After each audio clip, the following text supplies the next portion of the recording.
yang telah menuangkan dalil-dalil dan tuntutan-tuntutan, tentunya persiapan tentang bukti-bukti, saksi-saksi semua kita sudah persiapkan.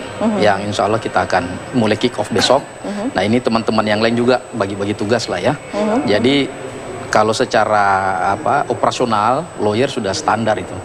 Mempersiapkan bukti ada bukti yang berupa dokumen, ada yang berupa saksi. Sudah siap semua? Ya, kita sudah siap. Ada berapa lawyer yang sudah disiapkan dan besok juga akan hadir ke MK? Ya, saya agak risih kalau jumlah ya. Sebenarnya memang ada yang 150.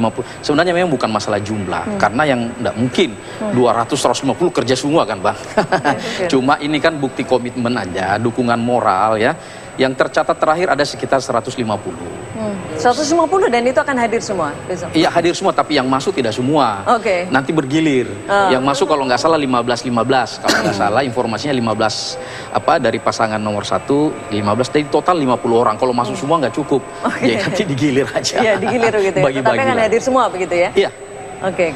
Kalau dari Pak Henry, apa saja yang disiapkan ini? Ada kesiapan khusus atau tidak? Sebetulnya ngundang saya kemari udah salah sebetulnya. Kenapa saya katakan salah ya? Saya ini koordinator tim hukum pasangan Jokowi JK. Ya. Ini sengketa perselisihan hasil pemilihan umum presiden. Pemohonnya pasangan Prabowo Hatta. Termohonnya itu KPU. Betul. Pasangan Jokowi kala ini sebetulnya pihak yang terkait. Iya. Tetapi kan juga ada kemarin sepertinya mengajukan gugatan ke MK untuk membela kepentingan hukum dari pasangan ini, juga kami artinya mendaftar atau mengajukan permohonan sebagai pihak gitu ya. Kalau tadi saya dengar standar ya, saya pikir baguslah kalau mau standar ya. Tapi yang saya dengar belakangan sebelum ini kesannya seolah-olah kayaknya kekalahan ini seperti dunia ini menghadapi dunia mau kiamat gitu ya. Tapi karena memang kan mengatakan ada banyak kecurangan begitu kan. Nah itu. Ya soal kecurangan kan dibuktikan aja, dibuktikan ya. Tentunya secara profesional ya. Dan yang saya harapkan baik dengan tim hukum, kemudian relawan atau partai-partai pendukung yang lain ya, tidak justru menimbulkan provokasi-provokasi ya. Ada salah satu tim hukum yang kemarin dari pihak Prabowo Hatta mengatakan bahwa akan melakukan people power. Ini apa sih? Bahasa apa itu? Ya ini nggak boleh gitu ya. Kita ini sudah bersyukurlah. Pileg berjalan dengan damai ya. Kemudian Pilpres pun begitu ya. Nah kita hadapi persidangan secara profesional, kemudian dengan cara yang santun ya. Kita bersengketa ya, tapi biarkan masyarakat kita jangan kita provokasi. Baik, ya. Pak Henry, kembali ke pertanyaan saya tadi, tidak ada kesiapan atau memang ada? Sangat siap. Siap ya? Sangat siap. Esok akan jadi kalau datang besok juga ke pun MK? kami diizinkan untuk menyampaikan jawaban, sudah siap. Ya, sudah akan siap. Datang mungkin Pak Jokowi mungkin akan datang ke MK atau tidak? Pak Jokowi sudah punya tim. Ya, saya koordinator tim hukum. Kami bersama dengan para advokat profesional aja yang akan menghadiri itu. Karena Pak Jokowi juga mempunyai banyak tugas-tugas yang lain, kesibukan-kesibukan yang lain, dan kemarin kami ketemu dengan tim hukum, beliau memberikan kepercayaan sepenuhnya kepada tim. Baik. Pak Wiwi, bagaimana Anda melihat ini kesiapan MK terkait besok ini akan segera dilakukan sidang perdana ini? Anda melihat akan seperti apa nih sidang perdana? Iya, jadi sekarang sorotan mata publik ke MK. Yang lalu ke KPU, sekarang akan ke MK. Mahkamah Konstitusi sebagai wadah, ini harus mampu gitu ya mengembalikan kepercayaan publik. Jangan lupa bahwa yang lalu ya Ketua Mahkamah Konstitusinya melakukan hal yang blunder. Oleh karena itu pertaruhan dalam Pilpres ini, sengketa Pilpres ini betul-betul mensyaratkan Mahkamah Konstitusi untuk netral secara politik, tidak partisan, independen ya, profesional, proporsional, adil ya, transparan dan menimbulkan kepercayaan publik itu yang penting menurut saya. Karena demokrasi kita dalam proses demokratisasi ini kita rasakan bahwa ada yang hilang, yaitu kita lupa membangun rasa saling percaya tadi itu. Sehingga baik kampanye maupun pasca pencoblosan yang muncul adalah saling curiga tadi itu.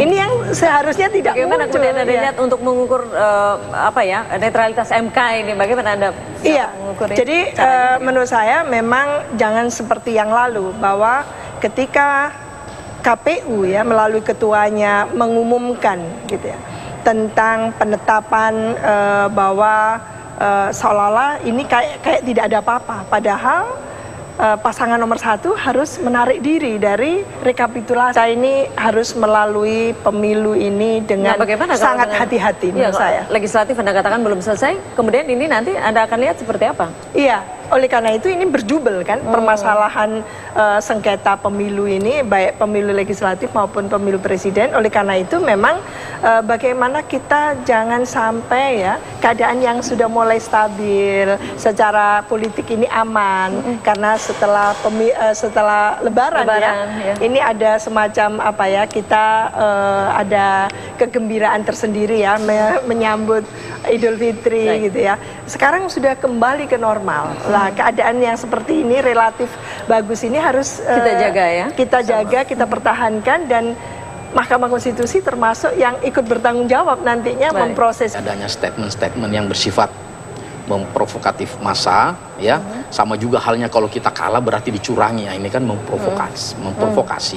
Tapi yang jelas bagi tim kami adalah semuanya kita persiapkan, marilah proses ini kita berjalan sebagaimana mestinya, sesuai dengan prosedur yang berlaku ya kan, tahapan-tahapannya kita lalui, dan kita akan menghormati apapun keputusan MK nanti. Ini yang kita apa namanya inginkan untuk dikawal berjalan secara apa namanya sesuai dengan prosedurnya. Pak Erwin, selama ini kan juga ada banyak masukan begitu yang mengatakan bahwa sepertinya banyak yang data-data yang diajukan begitu cukup lemah begitu, tidak disertai bukti dan sebagainya. Bagaimana Anda menanggapi ini? Itu kan untuk memenuhi tenggat waktu. Bang Henry juga tahu lah, sebagai lawyer itu tenggat waktu kita masukin dulu, nanti ada perbaikan-perbaikan. Itu kan deadline, ada deadline. Dibilang, oh buktinya cuma 6 bundel lah, besok nanti ada ada beberapa truk, ada 10 truk gitu kan. Ilustrasinya. Tetapi kami sebagai lawyer ya itulah ya, kita sesuai dengan prosedur dan semua ada rule of thumb-nya ya, kita akan berjalan sesuai dengan apa yang kita sampaikan, sesuai dengan tuntutan kita ya, baik kualitatif dan kuantitatif kita akan ajukan di depan. Artinya masih banyak bukti yang akan besok dibawa ke MK, iya, kemarin tuh 6 bundel itu cuma daftar isi. Oke. Bukan bukti itu. Bukan bukti. Pak Hendri, bagaimana Anda melihatnya? Ini masih banyak loh buktinya yang akan diserahkan ke MK. Pertama, seberapa banyak pun bukti itu tentunya akan kita hadapi ya. Dan ini ditagih loh oleh rakyat ya. Dulu pasangan itu mengatakan kita harus menghormati keputusan KPU. KPU belum selesai ngitung, ribut. Udah itu tadi barusan kita akan menghormati apapun keputusan MK. Saya harapkan kita semua ya juga menghormati apapun keputusan Mahkamah Konstitusi. Jangan nanti sudah putus oleh Mahkamah Konstitusi ribut lagi, pansus ini, pansus itu ya. Kita harus berpikir bahwa kita ini adalah orang-orang yang dipercaya oleh Tuhan untuk menyelamatkan bangsa. Jadi orang-orang yang mendapat amanah untuk menjaga keutuhan bangsa. Jadi jangan karena persoalan-persoalan ambisi ya, kami nggak apa-apa dituduh seperti. Bang Henry, artinya Anda cukup khawatir tidak? Banyak bukti yang masih belum dikeluarkan? Sangat tidak khawatir, sangat tidak khawatir. Padahal ini bisa saja loh membalikan keputusan, karena ini keputusan terakhir ada di MK begitu ya? Apapun bukti-bukti itu kami sudah antisipasi semua ya. Dan advokat yang menangani ini bukan advokat yang anak kemarin ya. Saya tahu dari pasangan itu pun saya melihat sosok advokat senior ya. Dari tim Jokowi JK juga setidaknya advokat senior. Saya selaku koordinator tim hukum setidaknya 36 tahun saya jadi advokat. Ya. Jadi titik komanya pun saya tahu gitu. Ya. Anda yakin ini nanti keputusannya tidak akan beda dengan KPU begitu di MK? Insya Allah seperti kata beliau tadi bahwa diharapkan netral. Juga seperti dikatakan tadi adalah hakim-hakim yang profesional. Kalau itu yang terjadi, insya Allah tidak akan berubah. Baik, baik. Ya. Kita juga akan melihat bagaimana gugatan dari kubu Prabowo Hatta ini ya. Kita akan lihat apa saja yang menjadi gugatan. Ini dia ada 52.000 formulir C1 tidak valid atau datanya hasil manipulasi begitu. Kemudian ada lagi gugatan lain. Ini dia, kita lihat video berisi penyelenggara yang mencoblos surat suara di Papua. Kemudian ada gugatan yang lainnya yang sudah diajukan ke Mahkamah Konstitusi juga. Ini dia, tidak ada pemungutan suara di 14 kabupaten atau kota di di Papua. Kemudian ada juga gugatan lainnya dari tim Prabowo Hatta. KPU tidak melaksanakan rekomendasi Bawaslu terkait pencoblosan ulang di 5.800 TPS Jakarta dan 6 kabupaten kota di Jawa Timur. Ya, itu dia di antara sekian gugatan yang sudah dimasukkan ke MK begitu ya. Tadi ada berapa ribu yang dikatakan tidak sesuai begitu ya. Anda bisa menjelaskan itu, sudah ada buktinya itu? Begini, saya ingin mengomentari bahwa karena besok sudah kick off, kayaknya kurang etis kalau kita masuk ke pokok masalah atau materi masalah ya. Jadi kita menghindari ya adanya bias informasi sehingga biarlah bukti-bukti itu nanti akan berbicara di depan persidangan. Kalau sudah besok sudah kick off kita bahas di sini kan seakan-akan kita jadi hakim MK nanti kan.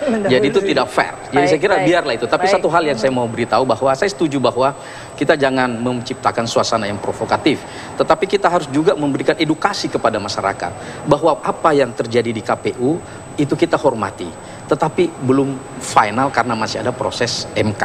Ini juga kita harus hormati. Artinya kalau legowo, semua harus legowo. Legowo lah orang yang ke MK, ya kan? Apapun nanti putus, ada hak-hak yang penting kata tadi Bang Henry bahwa nanti sudah ini begini-begini, nggak apa-apa. Sepanjang itu dijamin oleh konstitusi. Jadi biarlah bangsa ini belajar bagaimana menghargai konstitusi itu ditegakkan. Tidak ada perdamaian dan persatuan tanpa adanya keadilan. Basicnya kan di situ. Sehingga kita diinstruksikan dengan Pak Prabowo bahwa jangan perjuangkan saya jadi presiden. Perjuangkanlah kebenaran, kejujuran dan konstitusi ditegakkan. Ya, jadi mari kita lihat apa yang akan terjadi. Kalau Anda tanya bagaimana buktinya, kayaknya tidak etis ya Bang, kita berbicara materi gugatan sedangkan besok sudah jalan. Sehingga biarlah itu berjalan sesuai dengan prosedur yang ada. Mari kita jangan zuzon, jangan prejudis. Walaupun kita menggugat KPU, tetap ada asas praduga tak bersalah.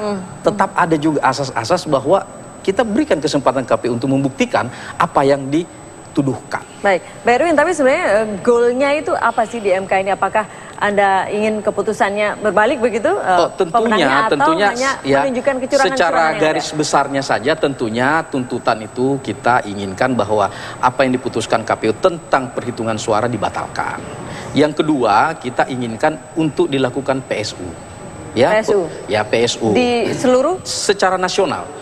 Kalau dikabulkan sebagian ya itu adalah hak daripada majelis. Namanya juga permohonan kan. Kita saja bisa saja memohonkan. Biarlah nanti bukti yang berbicara dan fakta.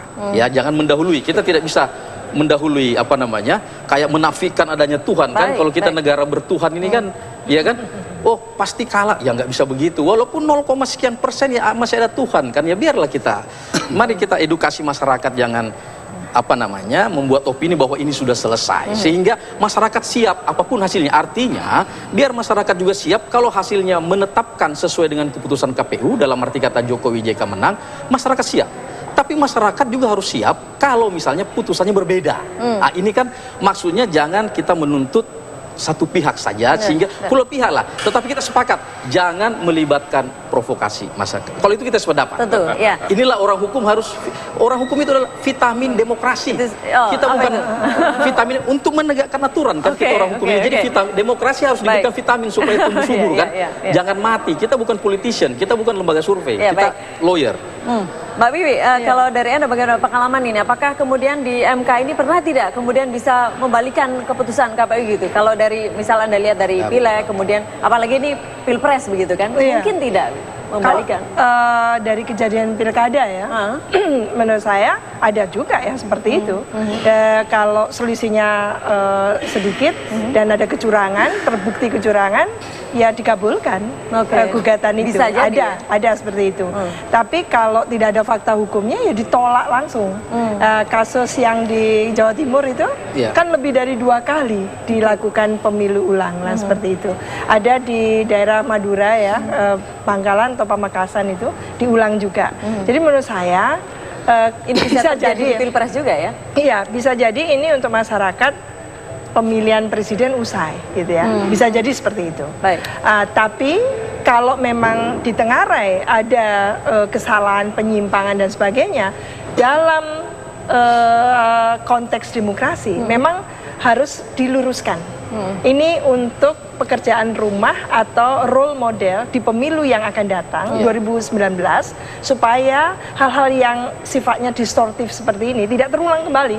Ini bahaya kalau terus diulang-ulang kesalahan itu. Jadi ini memberikan efek jerah supaya yang akan datang jangan ada kekeliruan khususnya di TPS mulai dari yang bawah itu. Kita mungkin membenahi hal-hal yang seperti itu sehingga nanti ini akan menjadi role model ke depannya itu. Nah, ini penting sekali ya penegakan hukum itu. Bang Hendri sebenarnya tidak sabar. Aksi buka kotak suara oleh KPU memasuki babak baru. Kubu Prabowo Subianto Hatta Rajasa memerkarakan kasus ini. Ketua KPU Husni Kamil Malik dilaporkan ke Barreskrim Polri karena dinilai telah melakukan tindak pidana. Kami menganggap itu satu tindakan yang menyalahgunakan wewenang sehingga bisa berpotensi untuk merusak barang bukti terhadap satu objek yang sedang disengketakan oleh tim Prabowo Hatta di Mahkamah Konstitusi. Jadi laporan ini sekaligus kita sudah melaporkan ke Bawaslu pada tanggal 30 Juli yang lalu. Kita akan menyurati kembali kepada Bawaslu bagaimana tindak lanjut dari laporan juga ke Bawaslu. Jadi karena sampai hari ini belum ada langkah lebih lanjut dari Bawaslu yang sudah kami laporkan tanggal 30, sehingga kami juga datang ke Polri, Barreskrim Polri ini untuk menindaklanjuti apa yang sudah kami laporkan ke Bawaslu, sekaligus kami juga melaporkan Ketua KPU atas satu tindakan tadi. Pihak KPU membantah adanya pelanggaran hukum dalam pembukaan kembali kotak suara pemilu presiden 9 Juli lalu.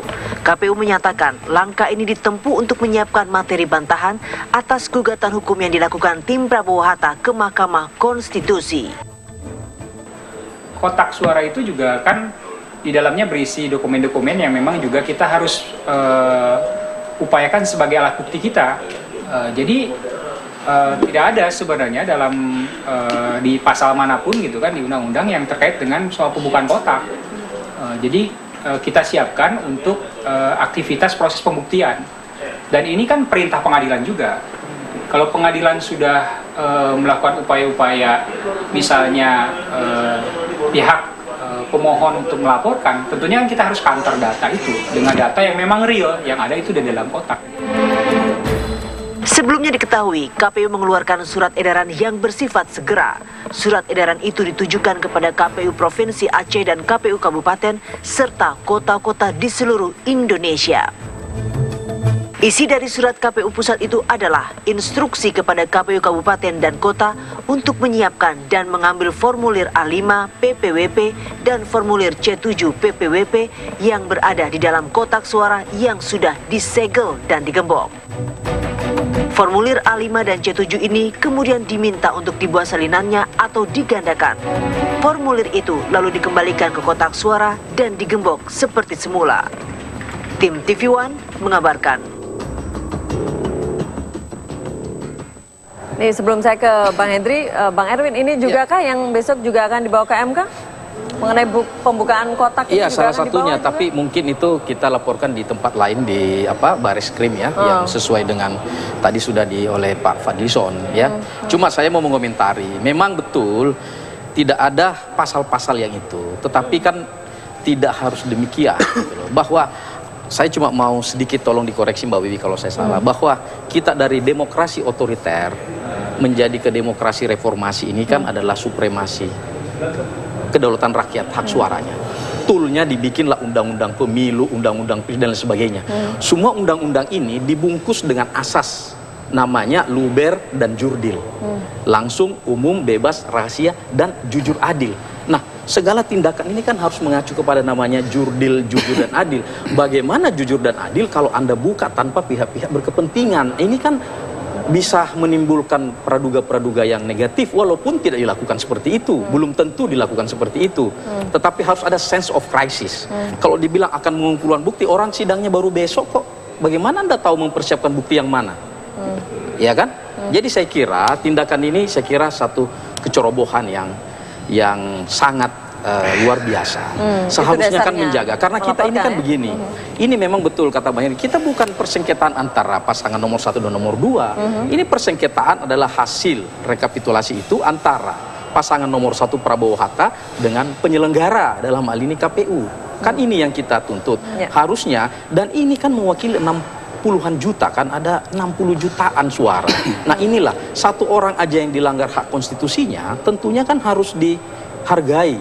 Mereka apalagi 60 juta. Ini jadi saya kira jangan dinafikan itu, dan saya kira arogansi komisioner ini bisa, sudah ada permohonan ini masih cengengesan kata Mbak Wiwi, lantas diteruskan. Ini kan tidak ada empati. Harus kan ada empati, biar bagaimanapun juga kan puluhan juta. Nah, yang berikut adalah, yang harus kita lihat adalah, ini biarlah jadi pembelajaran bagi bangsa ini, bagaimana demokrasi itu harus disertai dengan penegakan hukum yang benar, ya kan? Nah, ini juga pembelajaran bagi tim seleksi nanti. Saya nggak tahu kapasitas komisioner kita ini melihat itu, tidak ada dalam KUHP pidana juga dilarang meludahi orang, tidak ada. Tetapi prinsip-prinsip asas-asas ini kan harus tetap dijalankan, jangan disimpangi dengan perlakuan. Kalau tidak mungkin dalam satu undang-undang mengatur semua tindakan-tindakan. Waduh, undang-undangnya berapa banyak halaman nanti dilarang membuka. Dan yang berikut artinya masalah segel. Apa maksud atau apa makna tersegel? Makna tersegel ini kan supaya tidak ada orang buka, kecuali dibuka beramai-ramai, ditumpah, atau dibuka oleh lembaga yang berwenang. Itu makna segel. Walaupun tidak tertulis secara letter lah. Tetapi ini ya, tapi oke lah, sudahlah. Itu berapa dasarnya ya yang melaporkan ke saya cuma mau mengomentari komentar bahwa tidak ada, bahwa tim sel belajar. Tolong bisa jadi pembelajaran lain kali kalau pilih komisioner di Pilpres akan datang itu, ya harus lihat kapasitasnya dong ya. Harus tahu juga ya, jangan saya ini kan panselnya untuk memilih mereka. Kan ibu juga harus ada sense of crisis. Maksudnya Mbak, gimana Mbak ini seleksinya? Harus ada sense of crisis. Kalau cuma lihat aturan dan prosedur, mana sampai tim seleksinya dipersoalkan lagi. Bukan, ini pembelajaran. Kami tidak akan menggugat tim sel, tidak bakal. Tapi ya kan, maksudnya adalah supaya ini kan sense of crisis, bukan kalau cuma prosedur dan aturan itu kita pakai IU aja. Kita pakai IU aja bikin pemilu kalau gitu. Oh gitu. Iya kan, kalau cuma aturan. Mengenai pembukaan kotak ini mau komentar? Oke, gini, kalau lapor ke polisi, ke polisian TDSR ya, itu kan artinya adanya satu dugaan terjadi perbuatan pidana. Sementara yang namanya pidana itu kan kita sama-sama tahu bahwa ada azas nullum delictum nulla puna sine profia lehi punale, katanya. Tiada pidana tanpa kesalahan. Artinya tidak dapat mempidanakan seseorang tanpa ada satu aturan yang dilanggarnya, peraturan yang disertai dengan ancaman pidana. Jadi istilahnya tidak ada secara tegas meludahi orang dipidana. Meludahi, kata meludahi tidak ada. Tapi apakah perbuatan meludahi ini dapat dikualifikasikan sebagai perbuatan lain yang ada pasal yang mengatur dan mengancam pidana, kan gitu. Jadi kalau memang bukan perbuatan pidana, ya tentunya kenapa mesti laporkan ke polisi. Terlebih lagi bukan hanya azas praduga tak bersalah, ada azas hukum itu satu. Yang kedua, tadi dikatakan bisa jadi nanti dilakukan PSU, baik dalam teori, praktek maupun dalam doktrin ilmu hukum ya. Yang dapat dilakukan PSU itu adalah apabila betul-betul bisa dibuktikan bahwa terstruktur, sistematis, masif, dan selisih suara itu tidak signifikan. Jika akhirnya bisa dibuktikan, bagaimana Bang Hendri? Katanya kan masih banyak tuh bukti yang akan dibawa. Ini prinsip. Bagaimana bisa dikatakan bahwa terstruktur, apalagi kalau itu dilakukan oleh pihak terkait? Justru pasangan dari teman yang seberang sana itulah yang 80% kekuasaan, 80% kepala daerah, 80% bupati, gubernur, itu justru yang memegang yang ada di pihak sana. Yang bisa melakukan perbuatan yang terstruktur, sistematif dan masif hanya pihak yang berkuasa. Kalau dalam pilkada itu biasanya incumbent yang bisa melakukan itu. Sekarang apalah daya dari pasangan kami ini bisa melakukan satu perbuatan yang terstruktur, yang sistematif dan masif, itu satu. Lagi pula, selisih itu sangat signifikan loh. 8 juta loh. Bagaimana bisa KPU, bisa dikatakan bisa jadi dilakukan PSU, itu hal yang mustahil. Kalau kita bicara hukum loh ya. Jadi teori, doktrin, praktek, tidak mungkin itu. Bagaimana nih Pak Erwin? Ini dikatakan selisihnya tidak signifikan.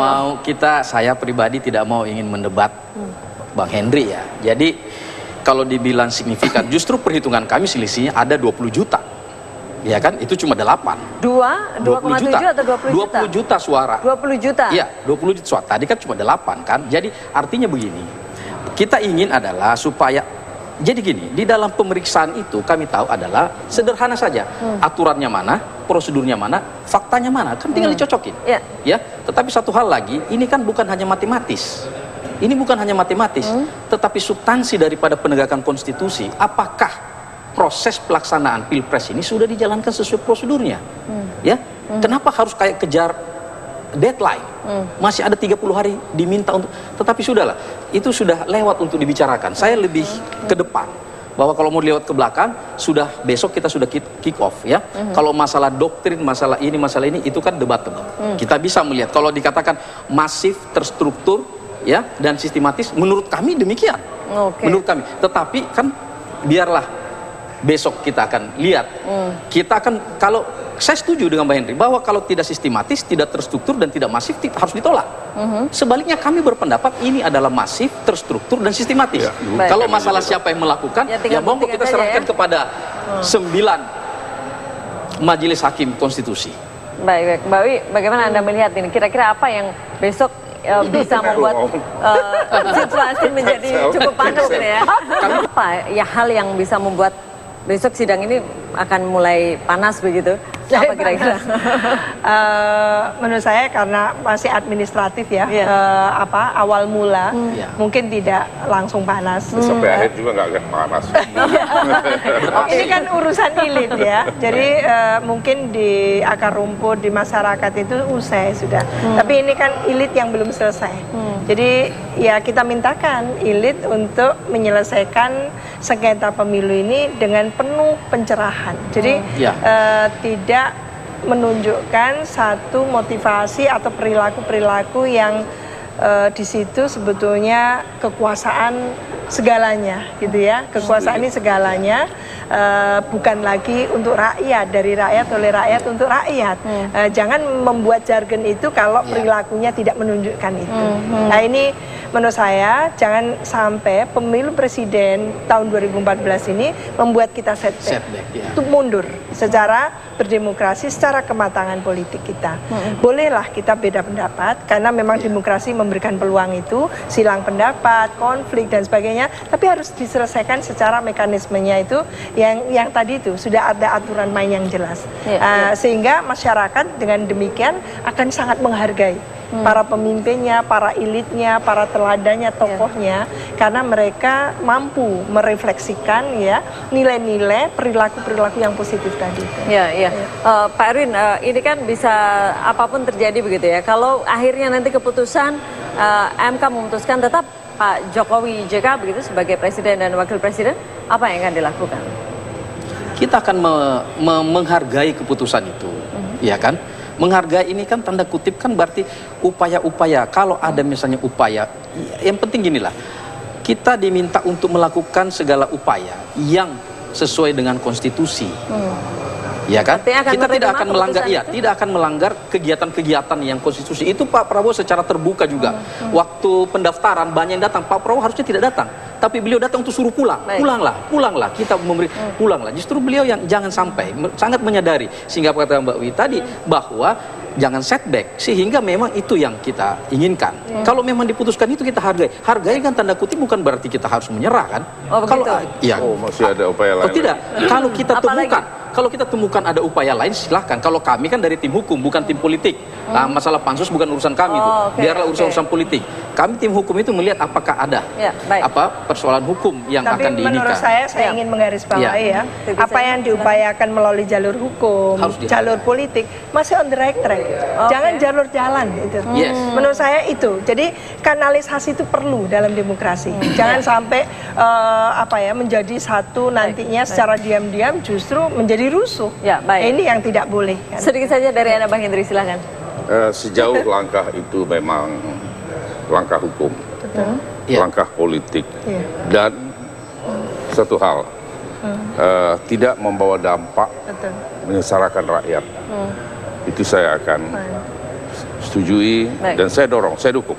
Baik. Tapi kalau kita sudah menyadari, kita sudah tahu bahwa putusan MK adalah final, Iya.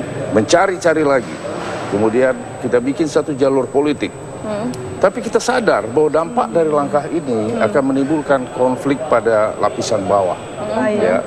Artinya akan menyengsarakan bangsa. Ini yang Melibatkan kita harus, masyarakat. ya, Ya. ini kita Jangan, harus kita ya. pikir lagi. Baik.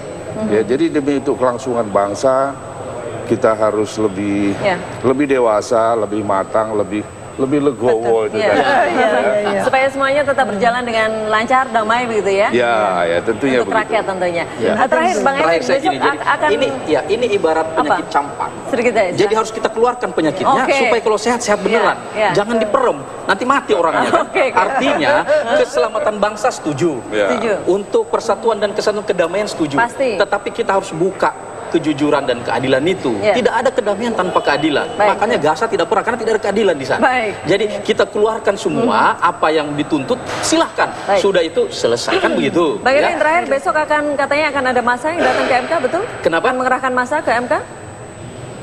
Kami dengar demikian. Bahwa ada supporter, biasalah. Kita juga tidak bisa melarang orang mau mencurah. Tapi betul Tetapi ya, yang jelas tidak sudah diinstruksikan tidak ada tindakan anarkis, dan itu kan disahkan secara undang-undang kan. Ada Tetapi jaminan tidak ada, keamanan ya supaya tidak anarkis begitu tidak ada. misalnya? Semua instruksi, tidak ada tindakan-tindakan yang anarkis, tindakan huru-hara, tidak. Itu sudah Pak Prabowo dari dulu sampai Baik, sekarang baik. sudah Anda boleh ikut tapi jangan berbuat sesuatu yang keonaran dan sebagainya. Itu Baik, sudah itu jaminannya pegangan ya. kita. Baik. Oke, ada Sedikit satu. saja, Bang Nah, Hendri. justru dari pihak kami melarang Oke. ya simpatisan relawan untuk datang datang. berbondong-bondong kecuali tim hukum.